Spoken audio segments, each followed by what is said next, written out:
গত নভেম্বর থেকে ছাদে একটি ছোট্ট ছাদ বাগান করার প্রয়াস নিয়েছি।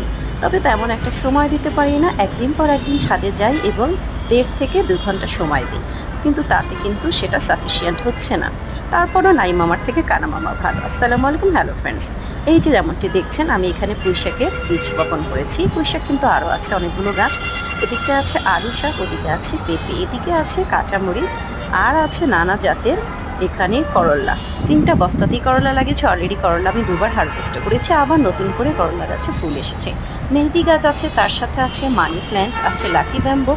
আর এদিকটায় অনেকগুলো গাছ আমি চারা বানিয়ে বপন করেছি। কিসের জন্য? টমেটো। টমেটো, তার সাথে আছে বিলাতি ধনিয়া পাতা, দেশি ধনিয়া পাতা। ওদিকে ফুল গাছ আছে নয়নতারা, সাদা এবং গোলাপি। আর টমেটো গাছ থেকেও কিন্তু আমি বেশ কয়েকবার টমেটো হারভেস্ট করেছি। তাই নতুন করে আবারও টমেটো লাগালাম, যেগুলো ১২ মাসি টমেটো। আর ওদিকটায় কিন্তু আরও টমেটো গাছ আছে। এখানেও আছে মানি প্লান্ট গাছ, আছে নানা জাতের আরও গাছ। দেখতে হবে, সাথে থাকতে